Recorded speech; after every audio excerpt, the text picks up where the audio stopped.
আর একটা কথা আমার মনে পড়ে, খুব কষ্ট লাগে। এখানকে হাফিজ সাহেব আছেন কেউ? হাফিজ সাহেব, হাফিজ সাহেবদের উদ্দেশ্যে আমি বলতেছি যে আপনারা যে, এটা আমি আবার ঘরোয়া পরিবেশেও বলছি, আমার ভাই ছিলেন মৌলানা গুফরান আহমদ ছিলেন, ইয়াকুবিয়া বোর্ডের কিছু আসাতেজা বা দায়িত্বশীল ছিলেন, তাদের সামনে বলছি, আপনাদেরকে বলছি যে এই যে পৃষ্ঠা ধরে মুখস্থ শিখছেন আমাদের লোক হাফিজ সাহেবরা, আমি এটাকে নিন্দা করছি না বা আমি এটাকে নিষেধ বলছি না, কিন্তু আল্লাহর ওয়াস্তে আপনাদের ছাত্রদেরকে, আল্লাহর ওয়াস্তে আপনাদের ছাত্রদেরকে এই কথাটা অন্তত শিখিয়ে দিবেন, যারা যখন কোনো জায়গায় কেরাত পড়তে শুরু করে তাহলে তারা যেন তখন একটা রুকু থেকে শুরু করে। কথাটা বলেন, কি বলছি? কোথা থেকে শুরু করবে? কোথা থেকে? একটা রুকু থেকে। কারণ ওই যে পৃষ্ঠার শুরু থেকে শেষ শুরু করার যে প্রবণতা, এটার দ্বারা কি কি ভুল হয়, এটা আমি এরকম বিপদে পড়ি কিন্তু বলতে পারি না লজ্জার কারণে অনেক মানুষকে।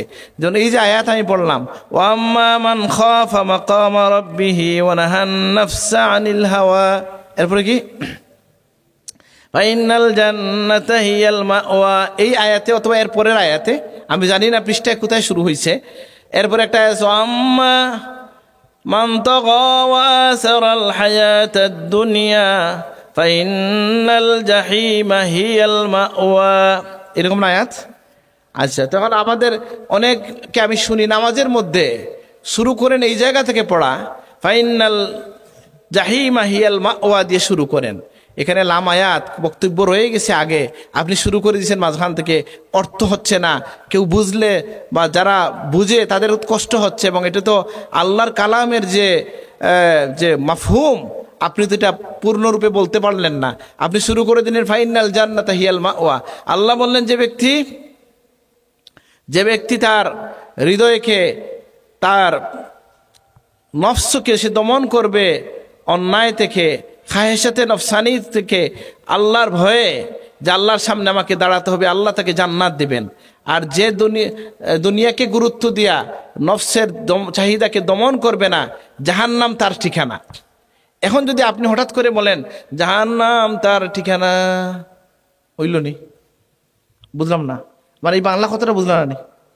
আপনি কইলা জাহান্নাম তার ঠিকানা, আপনি বলবেন না ভাই কার ঠিকানা? মনে আসবে কি না? বুঝলাম না। হাফিজ সাহেব আসেননি? পৃষ্ঠা শুরু কোথা থেকে? ফাইনাল জাহিমা হিয়াল মাওয়া না জান্নাত হিয়াল মাওয়া, একটা আছে তো এরকম, একটা পৃষ্ঠার শুরু এই জায়গা থেকে আসে। তখন আমি এটা হাফিজ সাহেবদের জন্য অনুরোধ করতেছি যে আল্লাহর ওয়াস্তে আপনারা শুরু যদি করেন কখনো কোনো তেলাওয়াত, রুকু থেকে করিয়েন, নামাজে পড়েন, তেলাওয়াতে পড়েন। আরেকজনকে শুনছি পড়তেছে ফাকানা আকিবাতাহুমা আন্নাহুমা ফিন্নারে খালিদাইনি ফিহা। ভালো হাফিজ, আমি জিজ্ঞেস করলাম কেন? বলে পৃষ্ঠার শুরু হয়েছে। বলে কই, এখানের আগের খবর তো রয়ে গেল যে তাদের দুইজনের শাস্তি হচ্ছে যে তারা চিরস্থায়ী জাহান্নামে। এই দুইজন কে? এই দুজন তো আল্লাহ আগে বলছে না, এক লাইন আগে, আপনি এটা বললেন না। এই জন্য লামায়াত থেকে শুরু করা যাবে না, লামায়াতে কেরাতটা শেষও করা উচিত হবে না। কথাটা শেষ হয় না, বক্তব্যটা পূর্ণ হয় না। আমি এটা হাফিজ সাহেবদের জন্য অনুরোধ করছি, আমি নসিহত করার যোগ্যতা রাখি না, অনুরোধ করছি যে আপনারা ছাত্রদেরকে এটা শিখিয়ে দিবেন। এখানে যারা আছেন তাদেরকে আমি অনুরোধ করছি যে আপনারা এইভাবে শেষও করবেন না, শুরুও করবেন না। তবে এটা সাধারণ মানুষের হয়তো বোধগম্য হওয়ার বিষয় না। আমরা অনেক আলেম এখানে দেখলাম, হাফিজ সাহেব দেখলাম, এই জন্য বললাম। কোরআন কারীমে এসেছে ফামিনহুম যালিমুল লিনাফসিহি ওয়া মিনহুম মুকতাসিদ ওয়া মিনহুম সাবিকুম বিল খায়রাতি বিইজনিল্লাহ। তো এই যে মানুষের দরজার যে ভিন্নতা হয়, এটার জন্য আমরা দায় কাকে দিতে পারি, কেন হয় বা কিভাবে হয়? এটা মানুষের কর্মফল, যে মানুষ তার কর্মের মধ্য দিয়ে তার আল্লাহর সাথে সম্পর্ককে সে নির্ধারণ করে। আমি যে আয়াত তেলাওয়াত করেছি, সে আয়াতের মধ্যে মানুষকে আল্লাহ তাআলা কি বলে রাখছেন? এক শ্রেণীর মানুষকে, যে নফসে মুতমাইন্নার অধিকারী যারা আল্লাহর দ্বীনের ব্যাপারে, শরীয়তের ব্যাপারে, আল্লাহর বিধানের ব্যাপারে, আল্লাহর জিকিরের জন্য, আল্লাহর প্রেমে যারা মশগুল, তাদেরকে আল্লাহ আহ্বান করবেন কি বলে? যে ইয়া আইয়াতুহান নাফসুল মুতমাইন্নাহ, যে হে নফসে মুতমাইন্না, ইরজি ইলা রাব্বিকি রাদিয়াতাম মারদিয়াহ, তুমি সন্তুষ্ট চিত্তে, সন্তুষ্ট কৃত অবস্থায় তুমি তোমার রবের দিকে ফিরে আসো। ফাদখুলি ফি ইবাদি ওয়াদখুলি জান্নাতি। তো এই যে আমরা আল্লাহর কাছ থেকে আমি কি এই আহ্বান পাবো? মৃত্যুর সময়ে আল্লাহ কি আমাকে এই বলে ডাক দিবেন? আমি কীভাবে নিশ্চয়তা নিতে পারি? বলে আমরা এর আগে বুঝতে হবে যে আমরা যে নফস আমরা লালন করছি বা ধারণ করছি, সব মানুষের মধ্যে এটা আছে। এই জন্যই মানুষকে নফস বলেও মনে করা হয়, অনেক জায়গায় মানুষকে পরিচয় দেওয়া হয়েছে। যেমন বলা হয়েছে কুল্লু নাফসিন যায়িকাতুল মাউত, সকল নফস মৃত্যুর স্বাদ আস্বাদন করবে। সেই নফস ধরে আমরা বুঝি কোথায় যে প্রাণ সত্তা আছে যত মানুষের মধ্যে, প্রাণ আছে যত সত্তার মধ্যে, সব মৃত্যুর কুলে ঢলে পড়বে। তো জন্য এই নফস যে ব্যাপারটা, এটা আমাদের সকলের মধ্যেই আছে। তাসাউফের ভাষায় এগুলাকে বিস্তারিত আলোচনা করেছেন সুফিয়ে কেরাম, যে মানুষের কি আছে, কলব আছে, যেটা হাদিস দ্বারা কোরআন দ্বারা সাবিত। আল্লাহর হাবিব বলছেন মানুষের মধ্যে একখণ্ড গুস্ত আছে, সংশোধন হইলে সে সংশোধন হয়ে যায়। এটা দুষ্ট হইলে মানুষ দুষ্ট হয়ে যায়।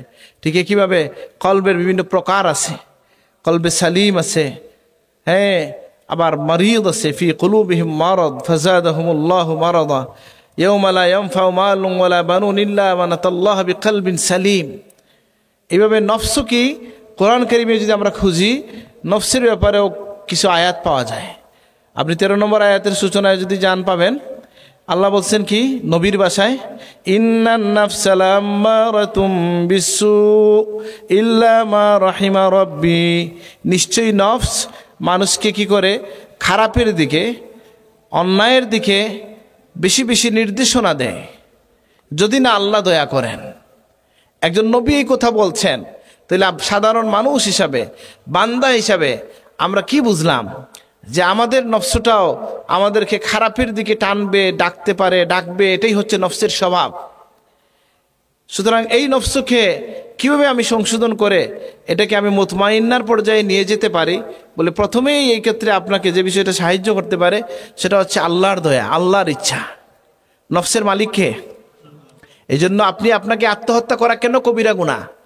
বলে আপনি এই সত্তা, এই নফসের আপনি মালিক না, আপনি এটা সংরক্ষক।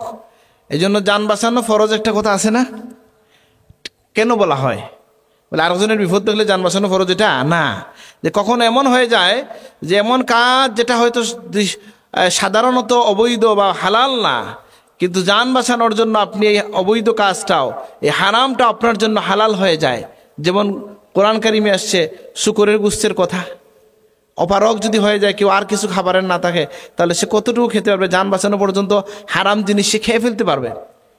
তাহলে এটা আপনার কাছে আমানত। এই জন্য আত্মহত্যাকে বলা হচ্ছে কি কবিরা গুনাহ। কেন? আমি আমাদের এই নফসের মালিক না। এই নফসকে সুন্দর করতে গেলে, সংশোধন করতে গেলে আমাদের কার আশ্রয় নিতে হবে? আল্লাহর আশ্রয় নিতে হবে, তাই না? নবীজির দোয়া শুনেন, আল্লাহ নবী কি দোয়া করতেন? আপনি অগণিত হাদিসের কিতাবে, আমার রেফারেন্স মনে পড়তেছে রিয়াদুস সালেহিনের মধ্যে ইমাম নবী নিয়ে এসছেন হাদিসখানা। আল্লাহ নবী দোয়া করতেন, আল্লাহুম্মা আতি নাফসি তাকওয়াহা ওয়া যাক্কিহা আনতা খায়রু মান যাক্কাহা আনতা ওয়ালিয়ুহা ওয়া মাওলাহা। হে আল্লাহ, আল্লাহুম্মা আতি নাফসি তাকওয়াহা, আল্লাহ আমার নফসকে তাকওয়া দান করেন, আমিন। আপনার আমার যে মন, এটা পাপের দিকে টানে কি টানে না? কি বলেন? সবার অবস্থা কি? পিরলি হয়ে গেছেন নাকি? না, পিরলি হইলেও তো টানতে পারে, বুঝেন কথাটা? যে এটা এইভাবে বলবো না আমরা, যে এখন যদি আপনি বলেন যারা আল্লাহর ওলি তাদেরও কি নফসের গুনার দিকে টানতো? বলে হ্যাঁ, সবারই গুনার দিকে মাদ্দাটা আছে। তারা এই টানটাকে কি করতেন? দমন করতেন। আল্লাহ তাদেরকে জান্নাত দিয়ে দিয়েছেন, সুবহানাল্লাহ। আল্লাহ তাদেরকে জান্নাতের গুণে গুণান্বিত করেছেন। আমরা তাদেরকে জান্নাতি বলে ধারণা করি। কেন? বলে এই ওয়াদা আল্লাহ দিয়েছেন, ওয়াম্মা মান খাফা মাকামা রাব্বিহি ওয়া নাহান নাফসা আনিল হাওয়া ফাইনাল জান্নাতা হিয়াল মাওয়া। আল্লাহর নবীর কথা এসেছে যে প্রিয় নবী দোয়া করতেন, আল্লাহুম্মা আতি নাফসি তাকওয়াহা ওয়া যাক্কিহা আনতা খায়রু মান যাক্কাহা আনতা ওয়ালিয়ুহা ওয়া মাওলাহা। অর্থ কি? যে হে আল্লাহ, আমার নফসকে আপনি তাকওয়া দান করেন। আল্লাহুম্মা আমিন বলেন। এখন আপনার মনের, আমার মনে যে দুষ্ট চিন্তা আসে, খারাপ কথা আসে, এগুলাকে দমন করতে পারেন কে? কেবল আল্লাহ। কেন আল্লাহ বলতেছেন, আল্লাহ নবী দোয়া শিখিয়ে দিয়েছেন, আল্লাহুম্মা আতি নাফসি তাকওয়াহা ওয়া যাক্কিহা, আল্লাহ আমার নফসকে আপনি তাকওয়া দান করেন, এটাকে পরিশুদ্ধ করে দেন। আনতা খায়রু মান যাক্কাহা, এটাকে পরিপূর্ণরূপে পবিত্র করতে পারেন কেবল আপনি। আনতা ওয়ালিয়ুহা ওয়া মাওলাহা, আপনি এটার মালিক, এটার অভিভাবক। সুবহানাল্লাহ। আমার সাথে পড়েন তো দোয়াটা, আল্লাহুম্মা আতি নাফসি তাকওয়াহা ওয়া যাক্কিহা আনতা খায়রু মান যাক্কাহা আনতা ওয়ালিয়ুহা ওয়া মাওলাহা। এই দোয়া আমরা করব, আল্লাহ আমাদেরকে তৌফিক দান করুন, আমিন। এমন কেউ কি আসেন, আমি তো জিজ্ঞেস করলাম, কোনো মানুষ এটা বলতে পারবেন না যে আমার মনে খারাপ কিছু আসে না, কারণ আমাদের সাথে একজন নির্ধারিত আছে, তার দায়িত্ব হচ্ছে আমি যখন গাফিল হয়ে যাব তখন সে কি ইজা যাকারা খানাসা ওয়া ইজা গাফালা ওয়াসওয়াসা, যখন জিকির করে সে দূরে সরে যায়, যখন গাফিল হয়ে যায় সে ওয়াসওয়াসা দেয়, শয়তান আছে কি নাই? সেজন্য আমাদেরকে কি করতে হয়? আমাদেরকে আল্লাহর আশ্রয় নিতে হয় যে আল্লাহ আমার এই পাপিষ্ট মনকে আপনি কি করেন, আপনার হাতে এই ক্ষমতা, আপনিই পারেন, আপনি এটার অভিভাবক, আপনি মালিক, আমার এটাকে পরিশুদ্ধ করেন, আমার নফসকে আপনি তাকওয়া দান করেন, আমিন। আর এই যদি মন সুন্দর হয়ে যায় তাহলে কেমন হয় যে আপনি সাধারণ দৃষ্টিতে যা দেখেন, যেভাবে চিন্তা করেন, দৃষ্টিভঙ্গি আপনার বদলে যাবে। ধরেন তো আমি বসে এক জায়গায় জিকির করতেছি, কেউ একজন আওয়াজ করতেছে, ডিস্টার্ব করতেছে, আপনার মনে কি আসবে? বিরক্তি আসবে প্রথমে, 2 নম্বর মন থেকে একটা বদুয়া চলে আসতে পারে, তাই না? কিন্তু আপনি যদি আপনার মনটা যদি আল্লাহর দখলে থাকে তো কেমন হইতে পারে? একটা উদাহরণ শুনেন, আমি আরো কোন জায়গায় যেন বলছি, শেরপুরে মনে পড়ে। সেটা কিরকম বলে, মারুফ আল কারখি রহমতুল্লাহ আলাইহিকে উনি জিকির করছিলেন একটা নদীর কিনারায় বসে। আমাদের বড় সাহেব মাঝে মাঝে সাগরের কিনারায় জিকিরে যান, তাই না? নাকি? তো যাই হোক, এটা তো যেখানেই যাবেন, জাকির যারা আছেন যেখানেই যাবেন সেখানে জিকিরের মজলিস হবে। তো এখানে অনেক কিছু তরুণ খেলাধুলা করতেছে, হই হুল্লোড় করতেছে। ওনার যারা মুরিদান ছিলেন, মারুফ আল কারখি রহমতুল্লাহ আলাইহি, যার কবরের কথা লিখেছেন ইমাম জাহাবি রহমতুল্লাহ আলাইহি, দে তিরিয়াক মুজাররব, যে তার কবরে গেলে রোগের শিফা হয়, এটা পরীক্ষিত। সুবহানাল্লাহ। আচ্ছা যাক, তা আমি শুনলাম হুজুর তো বোধ হয় মঞ্জুর আলী সাহেব তো মনে হয় জিয়ারতের বিষয়ে কথা বলছেন, তাই না? তা আমাদের সমাজে তো অনেক যেটা রাসূলুল্লাহ করছেন, এটা এখন বলা করা এখন অপরাধ হয়ে গেছে। এই যে এবারকার দেখবেন আপনি আমাদের ইয়েতে একটা লেখার মধ্যে দেখলাম, আমাদের তালামিজের ক্যালেন্ডারের মধ্যে ঘটনাটা আসছে, এই যে কবর থেকে ফায়দা গ্রহণের বিষয়টা অনেক সময় বিতর্কের বিষয়ে জন্ম দেওয়া হয়। কিন্তু আমরা ইমাম জাহাবির কিতাব যদি আপনি খুলে দেখেন, যে হযরত আবু আইয়ুব আল আনসারী রাদিয়াল্লাহু আনহু নবীর সাহাবী ছিলেন না? পড়ছেন নি? এই লেখাটা পড়ছেন নি কেউ? এটা পড়তে হবে তো। কি লেখা? যেখানে ঘটনা আসছে, তোমার জীবনী অনেক জায়গায় আসছে, লম্বা ঘটনা, এটা বলতে গেলেও ভালো ওয়াজ হইলে আধা ঘন্টা লাগবে। সংক্ষেপে আমি বলছি যে আল্লাহ রসুল বলছিলেন যে তোমাদের মধ্যে যারা কস্তুন্তনিয়া মানে কনস্টান্টিনোপল জয় করবে বা যুদ্ধে যাবে, জয় করবে, তারা জান্নাতি হবে। নাকি একখানা হাদিস আছে এইভাবে যে লাতুফতাহান্নাল কস্তুন্তনিয়া, ফালা নিমাল আমিরু আমিরুহা ওয়ালা নিমাল জাইশু যালিকাল জাইশ, তোমরা অচিরেই কনস্টান্টিনোপল বিজয় করবে, যারা বিজয় করবে সেই জাইশ কত উত্তম আর তার আমির কত উত্তম। সুবহানাল্লাহ। অনেকে ভুল ক্রমে এটা অন্যদিকে নিয়ে যায়, আমি কথা বলতে চাই না, এটা আশুরা মুহররম আসলে বলা যাবে, লম্বা ঘটনা। তো এই যে ঘটনাটা, এই হাদিসের কারণে জীবনের শেষ প্রান্তে এসেও আবু আইয়ুব আনসারী রহমতুল্লাহ রাদিয়াল্লাহু আনহু উনি বললেন আমিও যাবো ওই যুদ্ধে। যদিও যুদ্ধ বিজয় হয় নাই, কিন্তু আল্লাহর পক্ষ থেকে ওই যে মাগফিরতের আশায় কি করছেন যে তিনি এই ফজিলত লাভের জন্য তিনি ওই যুদ্ধে শরিক হয়েছেন। তোরা ওখানে গিয়ে, উনি তো অনেক বয়স ছিল, 80-র উপরে বয়স ছিল, উনি ইন্তেকাল এর মুহূর্ত চলে আসছে। উনি বলছেন, শোনো, তোমরা আমাকে কবর দিবা ওই রুমকদের যে আছে, তাদের যে দুর্গ আছে, এর যত কাছাকাছি পারো নিয়া তোমরা আমার কবর দিবা, যাতে আমার কবরের জন্য হইলো মুসলমানরা এখানে যাওয়ার আগ্রহ রাখে। সুবহানাল্লাহ। তাহলে কি হইল? বলে এখানে তাকে কবর দেওয়া হইল।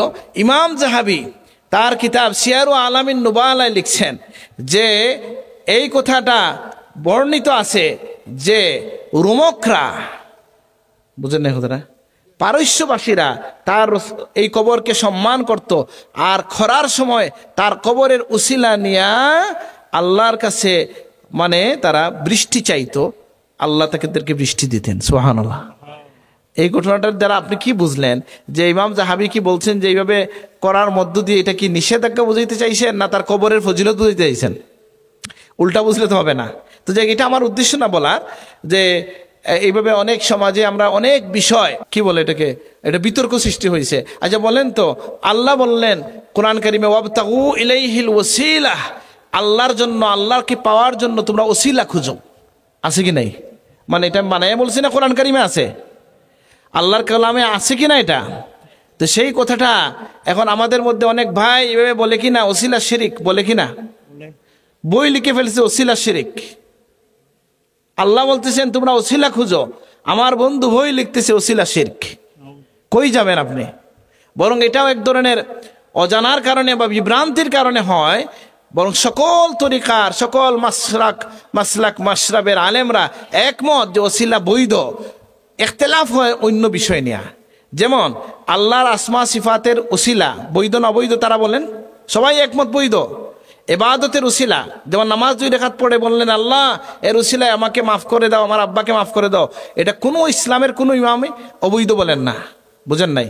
আপনি দান সাদকা করছেন, করে বলেন আল্লাহ এর উসিলায় আমার বাচ্চাটাকে সুস্থ করে দাও, এটা বৈধ না অবৈধ? আমাদের বন্ধু যারা সালাফি দাবি করেন, লামাজহাবি, বা অনেকে তাদেরকে ওহাবি বলেছিলেন, তারা যেটা বলেন যে হ্যাঁ মৃত মানুষের উসিলা নেওয়া যাবে না, এমনকি নবীরও না। আচ্ছা, এবার আমাদের ইমামরা এটার জবাব কি দিছেন? তাহলে ইখতিলাফ কি পুরা উসিলা নিয়া না একটু জায়গা নিয়া? বলেন, বড় জায়গা নিয়া না অল্প জায়গা নিয়া? অল্প জায়গা নিয়া। উসিলার বিষয়টা কেমন? বলে উসিলা যদি কোরআন তিলাওয়াতের উসিলা হয়, আমলে সালেহের উসিলা হয়, দান খায়রাতের উসিলা হয়, আল্লাহর আসমার জালালিয়তের উসিলা হয়, সবাই একমত। এক জায়গায় এসে আমাদের বন্ধুরা একটু আটকে যান যে নবীর উসিলা বা মরহুম কোন অলি আল্লাহর উসিলা নেওয়া যাবে কি না, এটা হচ্ছে তাদের প্রশ্ন। বুঝেন না এই কথাটা? এই জায়গায় তো উলামায়ে কেরাম যারা আহলুস সুন্নতের তারা কি বলেন? তারা বলেন যে শোনো, কয়েকভাবে এটার জবাব দিতে হবে। আমি তো লম্বা কথা, আজকে তো এই বিষয়ে কথা বলতে চাইছি না আমি, এই জন্য সংক্ষেপে 2-3টা কথা বলি। কি জবাব এটার? বলে এটার প্রথম জবাব হইল যে আল্লাহ তাআলা কোরআন কারিমে নিয়ে আসছেন যে ইহুদিদেরকে আল্লাহ স্মরণ করাই দিতেছেন যে তোমরা এর আগে আমার নবীকে নিয়ে মিন কাবলু, হ্যাঁ তোমরা এর আগে কি করতে, তোমরা আমার নবীকে উসিলা দিয়া তোমরা ফাতাহ চাইতে, তাস্তাফতিহুন, তোমরা ফাতাহ চাইতে, বিজয় চাইতে শত্রুদের উপরে এই নবীর উসিলা নিয়ে। আজকে তোমরা তাকে অস্বীকার করছো।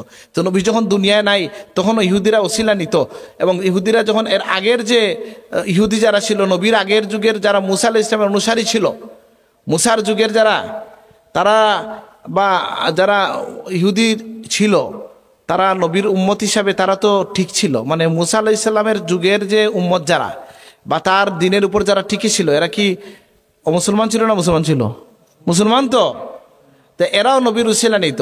তারপরে যুগে যুগে আমরা সাহাবায়ে কেরামের জীবনে পাবেন, রাসূলুল্লাহর যুগে পাবেন, পরের রাসূলুল্লাহর ইন্তেকালের পরে উসিলা তো নবীর ইন্তেকালের পরে কারা নিছেন? বলে তাফসীর ইবনে কাসির যদি আপনি খুলে দেখেন, ওয়ালাউ আন্নাহুম ইযলামু আনফুসাহুম জাউকা ফাস্তাগফিরুল্লাহ ওয়াস্তাগফারা লাহুমুর রাসূল লাওয়াজাদুল্লাহা তাওয়াবার রাহিমা। এই আয়াতের মাতাহাতে ইমাম ইবনে কাসির রহমতুল্লাহ আলাইহি ঘটনা নিয়ে আসছেন। আমি এই ঘটনা প্রথমে পড়ছি তাবলিগ জামাতের কিতাব যেটা ফাজাইলে হজের মধ্যে এই ঘটনা আনা হয়েছে, পরে তাফসির খুলে ওখানে পেয়েছি ঘটনাটা কি, যে আতাবি বলে এক বর্ণনাকারী বলতেছেন, কেউ বলেন উতবি, কেউ বলেন আতাবি। তিনি বলতেছেন রাসূলুল্লাহর ইন্তেকালের 3 দিন পরে আমি বসেছিলাম রওজায়ে রাসূলুল্লাহর সামনে, ধ্যানের মধ্যে মুরাকাবায় বা চোখ বন্ধ করে বসেছিলাম। হঠাৎ শুনলাম একজন আরবি আসছেন। লম্বা ঘটনা, আমি কি বলবো না ঘুমে ধরছে? রাত অনেক হয়েছে। উনি বলেন আমি শুনলাম একজন আরবি আসছে, আইসা অনেকক্ষণ কান্নাকাটি করছে। লম্বা ঘটনা, সংক্ষেপ করে বলছি। অনেক কান্নাকাটি করলেন, ইয়া রাসূলুল্লাহ আমি তো আইসা আপনাকে পাইলাম না, আমি আসছিলাম আপনার কাছে। আর আল্লাহ কোরআনে বলছে, ওয়ালাউ আন্নাহুম ইযযালামু জাউকা ফাস্তাগফিরুল্লাহ ওয়াস্তাগফার লাহুমুর রাসূল লাওয়াজাদুল্লাহ তাওয়াবার রহিমা, যে তোমাদের মধ্যে কেউ যদি নিজের উপর জুলুম করে, ওয়ালাউ আন্নাহুম ইযযালামু আনফুসাহুম জাউকা, কেউ যদি নিজের উপর জুলুম করে আপনার কাছে আসে, ফাস্তাগফিরুল্লাহ, তারা আল্লাহর কাছে মাগফিরাত চায়, ওয়াস্তাগফার লাহুমুর রাসূল, আর রাসূলও যদি তাদের পক্ষে হয়ে আল্লাহর কাছে চায় নেন, তাহলে কি হবে? লাওয়াজাদুল্লাহ তাওয়াবার রহিমা, অবশ্যই তারা আল্লাহকে পাবে তওবা কবুলকারী রহমওয়ালা হিসাবে। সুবহানাল্লাহ। আয়াতটা বোঝা গেল কিনা? কি হলো? তো লাওয়াজাদুল্লাহ তাওয়াবার রহিমা, আমার কথা বোঝা যায় কিনা? আয়াতের অর্থ কি? তারা যদি নিজের উপর জুলুম করে আপনার কাছে চলে আসে, নিজে মাগফিরাত চায়, আর আপনি তাদের জন্য মাগফিরাত চান বা সুপারিশ করেন, আল্লাহকে অবশ্যই তওবা কবুলকারী দয়ালু হিসাবে পাবে। সুবহানাল্লাহ। এই আয়াত পড়ে উনি বললেন, ইয়া রাসূলুল্লাহ, আমি কোন কিতাব থেকে বলছি নাম বলতে হয় না, বলবো না আমি, বলেন? তাফসিরে ইবনে কাসির, সবাই বলতে হবে তাফসিরে ইবনে কাসির, বলেন। আচ্ছা, অনেকে বলতেও পারলেন না। তো তাফসিরে ইবনে কাসির যেটা, সেখানের মধ্যে আসছে এই কথা বলে এই লোক অনেকক্ষণ কান্নাকাটি করলেন আর বললেন, ইয়া রাসূলুল্লাহ, আমি নিজের উপর জুলুম করেছি, আপনার কাছে এসেছি, আর আমি আমার গুনার জন্য ক্ষমা চাই, আপনি আল্লাহর কাছে আমার জন্য একটু ক্ষমা চেয়ে বা আমার জন্য সুপারিশ করেন। এই কথা বলে তিনি একটা কবিতা বললেন। কি বললেন? ইয়া খায়রা মান দুফিনাত বিলকা ইয়াযুমু ফাতাবা মিন তিবিহিন্নাল কাউ ওয়াল লাকামু নাফসিল ফিদাউ লিকবরিন আনতা সাকিনুহু ফীহিল আফাফু ওয়া ফীহিল জুদু ওয়াল কারামু। সুবহানাল্লাহ। এবং এই কবিতা এখনো কেউ যদি যান রওজায়ে রাসূলুল্লাহর সামনে, আল্লাহর নবীর কবর শরীফের যে দুইটা খাম্বা আছে, ওখানে দুইটা খাম্বায় দুইটা কবিতা লেখা আছে। সুবহানাল্লাহ। কথাটা বোঝা গেছে কিনা? তো এই ঘটনা কি বানোয়াট না এটার উসুল আছে, আসল আছে কিনা? এটার কোথায় আছে? তাফসীরে ইবনে কাসিরে আছে, যে তিনি এসে এই আয়াত পড়লেন, কান্নাকাটি করলেন, দোয়া করলেন, আর 4 লাইন কবিতা বললেন। ইয়া খায়রা মান দুফিনাত বিলকা ইয়াযুমুহু ফাতাবা মিন তিবিহিন্নাল কাউ ওয়া লাকামু নাফসিল ফিদাউ লিকবরিন আনতা সাকিনুহু ফীহিল আফাফু ওয়া ফীহিল জুদু ওয়াল কারামু, যে আমার নফস ফেদা হোক সেই কবরে, যে কবরে দয়া ক্ষমা রয়েছে। সুবহানাল্লাহ। এই কথা বলার পরে উতবি বলেন যে আমার চোখটা লেগে গেল, আর আরবি চলে গেল, আমার চোখ লেগে গেল, এই অবস্থায় রাসূলুল্লাহর সাথে আমার সাক্ষাৎ হয়ে গেল। আল্লাহ নবী বললেন, আল হিকিল আরবি, ওই আরবির সাথে দেখা করে বলো যে আমি তার জন্য আল্লাহর কাছে সুপারিশ করে ফেলেছি। সুবহানাল্লাহ। হ্যাঁ, জোরে বলেন সুবহানাল্লাহ। আমি জোরে বলেন বলি না, সুবহানাল্লাহ আস্তে বললেও হয়, অসুবিধা নেই। আল্লাহর জিকির আস্তে করলে অসুবিধা নেই। তো যেটা বলছিলাম আমরা, যে তাইলে বোঝা গেল আল্লাহর নবীর ইন্তেকালের ফলে উসিলা নেওয়া হয়েছে কি হয় নাই? এটা কি আমি আমার দাদার কিতাব থেকে বললাম? কোন কিতাব থেকে? ইবনে কাসিরের মধ্যে আসছে যে উসিলা নেওয়া হয়েছে এবং কবুলও হয়েছে, আলহামদুলিল্লাহ। আমাদের তরিকার একজন বড় ইমাম, দুইজন একসাথে বসে এই বিষয়ে একটা সমাধান দিয়েছেন। একজন হচ্ছেন মোহাম্মদ আলী আল আলবী আল মালিকি রাহিমাহুল্লাহ, আর ওনার বন্ধু বা বড় ভাই ছিলেন ইউসুফ হাশিম আর রেফাই। উনি ফুলতুলি পর্যন্ত আসছেন, শায়নের রিসালাতে আসছেন। ওনারা বসে একটা আলোচনা করতেছেন, দেখলাম যে তারা বলতেছেন যে আমাদের যে ভাইরা বলেন যে সালাতের, নামাজের উসিলা নেওয়া যাবে, সাদাকার উসিলা নেওয়া যাবে, আমার নামাজ আপনার সাদকা এগুলা কবুল হয়েছে, আপনি কি নিশ্চিত? আর রাসূলুল্লাহ আল্লাহর কাছে নিশ্চিতভাবে কবুল।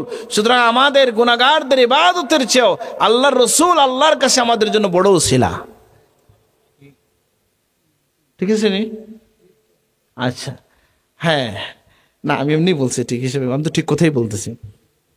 ঠিক আছে, হ্যাঁ, এটা হয়তো কথার লোকের সাথে বার্তা আর কি, ঠিক কিনা? হ্যাঁ, সবসময় ঠিক কিনা বলা ঠিক না, বুঝেন না কথা না? ঠিক কিনা নিয়ে আমি অনেক জায়গায় বলছি, এটা আর বলতে চাই না।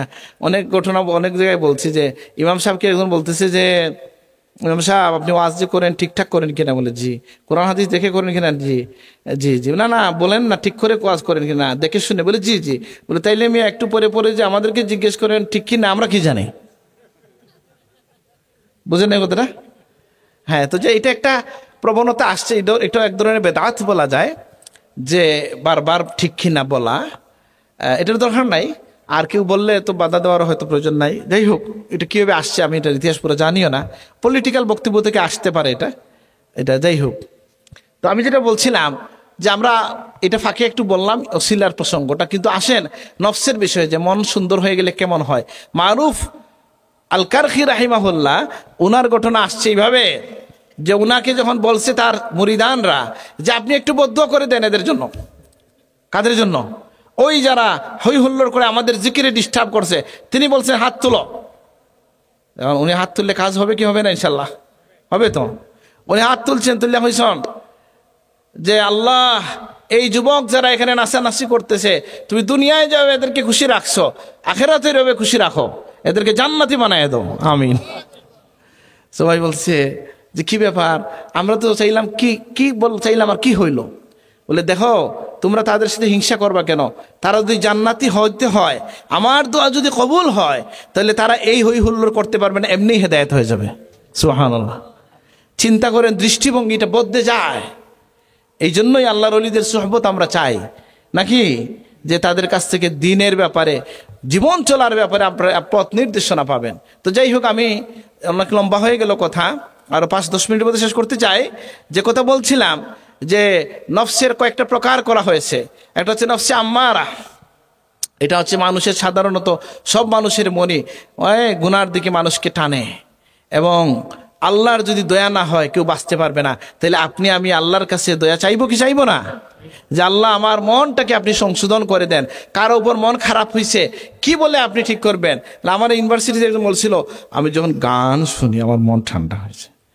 ওইসে নি তরিকা ঠিক আছে নি?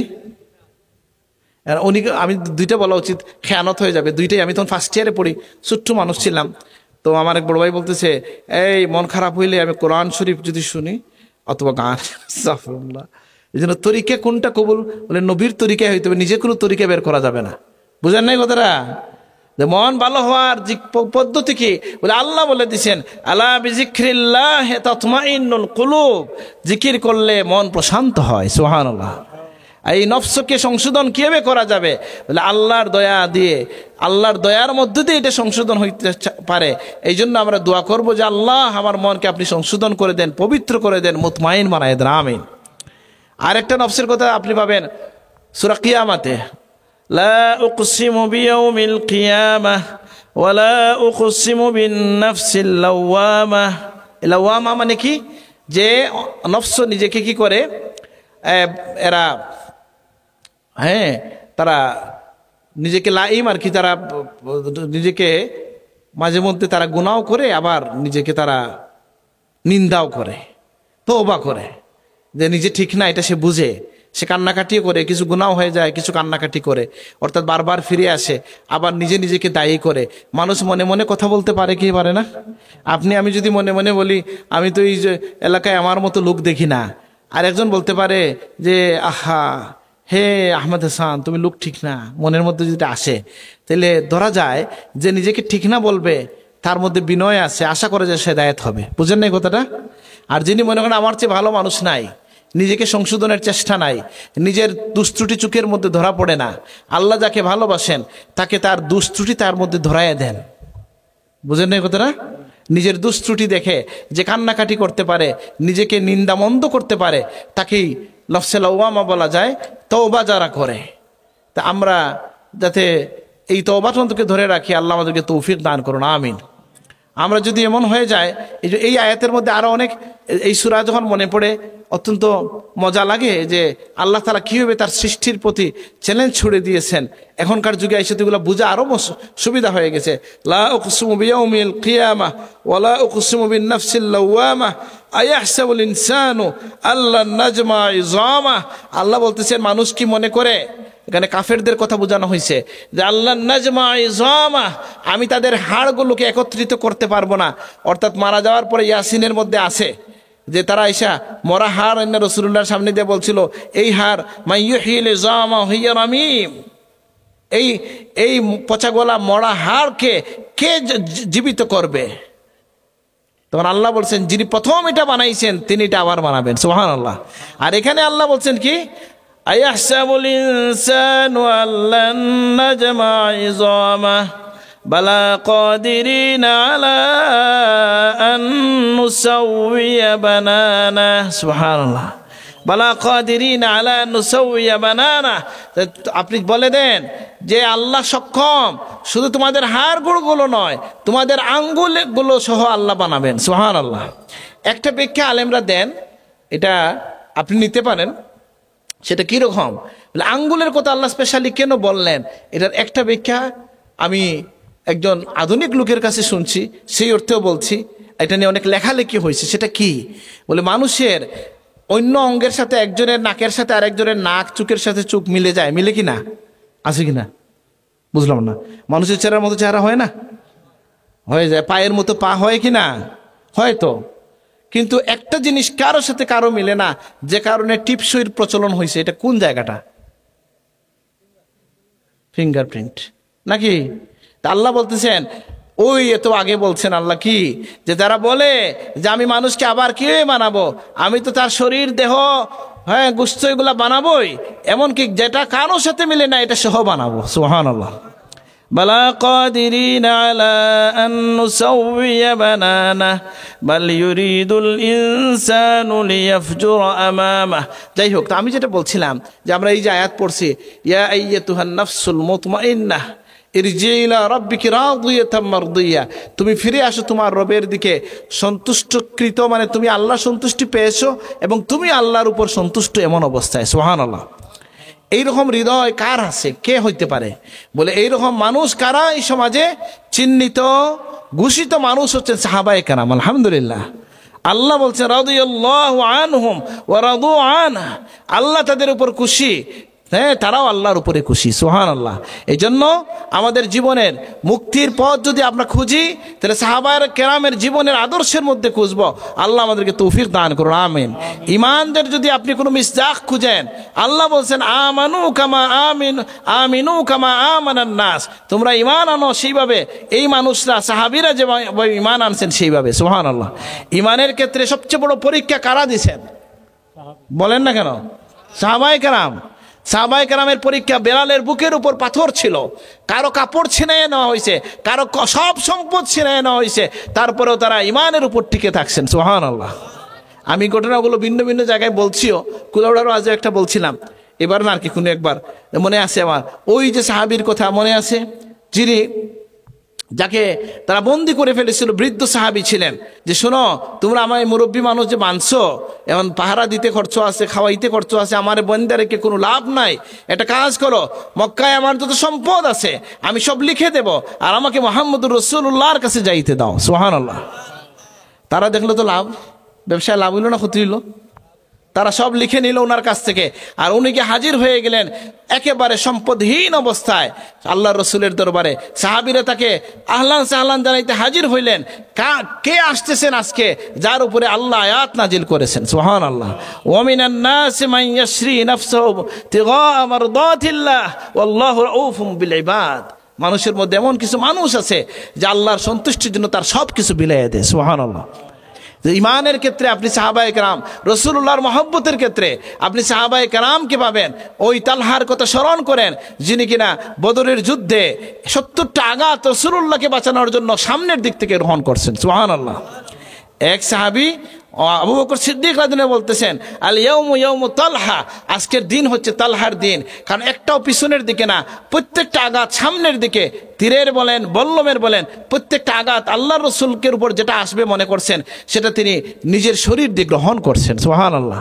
ওই সাহাবীর কথা মনে করেন, যিনি আল্লাহ রাসূলকে এসে বলছেন, ইয়া রাসূলুল্লাহ, নবীজি জিজ্ঞেস করছেন, মা লাকা ইয়া সাওবান, সাওবান তোমার কি হলো, চেহারা এরকম কেন? বলে, ইয়া রাসূলুল্লাহ, আমি ভাবতেছি এখন চাইলেই তো আপনার চেহারা দেখি, আর কিয়ামতের ময়দান পার হয়ে জান্নাতে গেলেও তো আপনি কোথায় আর আমি কোথায় থাকবো যদি আপনার চেহারা দেখতে না পাই। সুবহানাল্লাহ।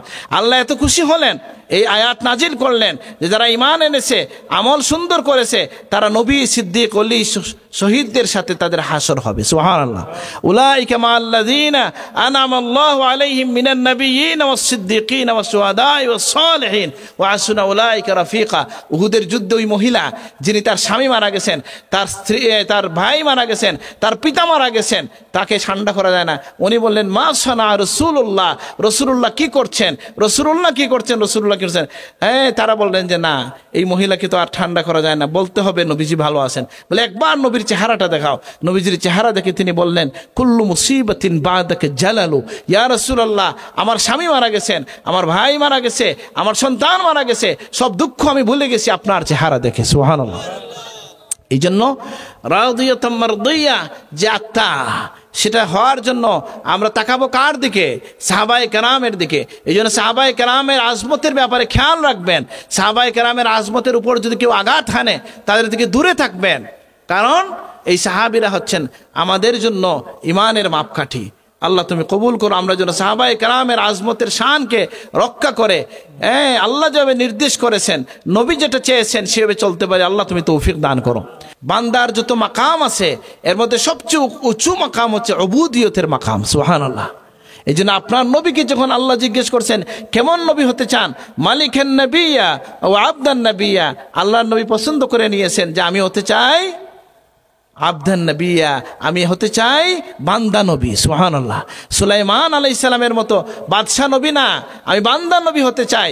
এই জন্য আমাদের সৈয়দা সাহেব রহমতুল্লাহ আলাইহি, আমার দাদা সাহেবের বন্ধু ছিলেন, উনি একটা কবিতার মধ্যে বলছেন যে হযরত সুলাইমান আলাইহিস সালামের একটা আংটি ছিল কি না, ওইটা হারিয়ে গেছিল নাকি? আর আপনার নবীরও একটা মোহর ছিল। সুলাইমানের মোহর ছিল বাইরে, যেটা হারাইতেও পারত। আমার নবীর মোহর ছিল তার শরীরের মধ্যে। সুবহানাল্লাহ। এই জন্য তিনি কি বলেছেন যে এক মোহরে নবুয়ত কা তেরা হো না মুকাবিল, এক জাহো আগর লাখ সুলাইমা কা নাগিনা। সুবহানাল্লাহ। যে আপনার একটা মোহরে নবুয়তের মোকাবিলা করতে পারবে না, লাখটা সুলাইমানের আংটি আপনার এক মোহরে নবুয়তের মোকাবিলা করতে পারবে না। সুবহানাল্লাহ। তো যাই হোক, এই জন্য বুঝবেন যে আল্লাহর হাবিবকে উর্দু জগতে নেওয়ার যে বড় খুশুসিয়ত আল্লাহ দান করছেন, আল্লাহ যে মায়া করেছেন, সেই ঘটনার সময় আল্লাহ নবীর কোন পরিচয় দিছেন? রাসূলুল্লাহ পরিচয় দিছেন, বা অন্য জায়গায় তো অন্য নাম বলেছেন, কোন জায়গায় ইয়াসিন, কোন জায়গায় তাহা, মুদ্দাসির, মুজাম্মিল বলেছেন। কিন্তু মেরাজের ঘটনা যখন আসছে, ইসরার ঘটনা যখন আসছে, তখন আল্লাহর হাবিবকে আল্লাহ খেতাব করেছেন আমার বান্দা বলে। সুবহানাল্লাহ। সুবহানাল্লাযী আসরা বিআবদিহি, তিনি তার বান্দাকে নিয়ে গেছেন রাত্রিকালীন ভ্রমণে। সুবহানাল্লাহ।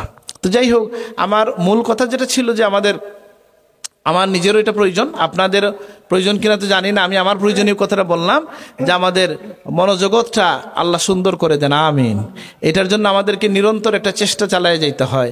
হঠাৎ করে ঘোষণা দিয়া যে আজকে থেকে আমি ভালো মানুষ হয়ে গেছি বলা যাবে না, এটা ভুল হবে।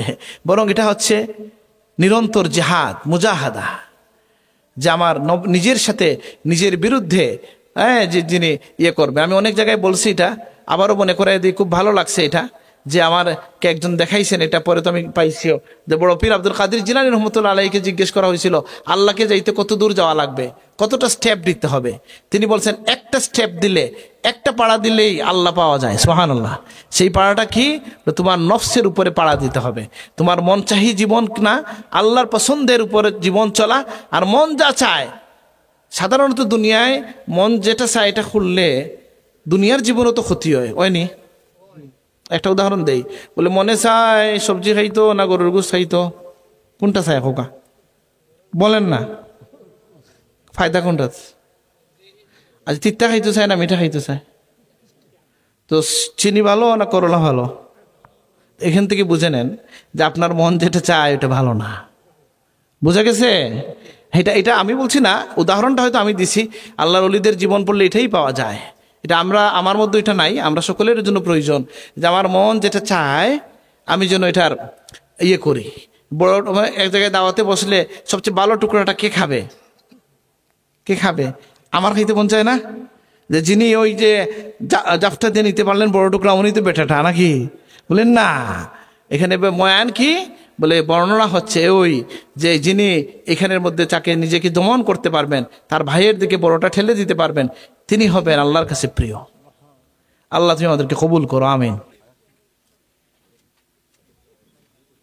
দ্বিতীয়জন হাফেজ মোহাম্মদ আরমান হোসেন, পিতা সালেহ উদ্দিন, গ্রাম কালীনগর, জুড়ি।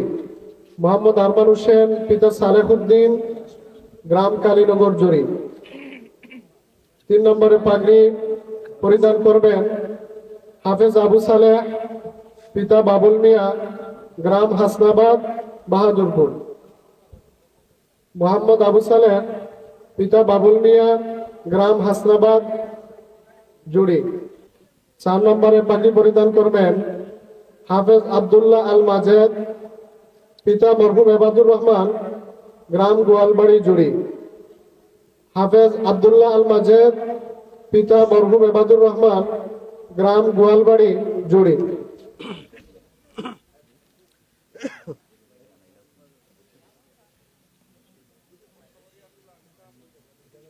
দুনিয়ার দিকে দিকে তোমার হাবিবুর মজলুম উম্মতকে সাহায্য করো, আমরার দেশটারে হেফাজত ফরমাও, ভাই ভাই সে মিলেমিশে দেখার তৌফিক দান করো।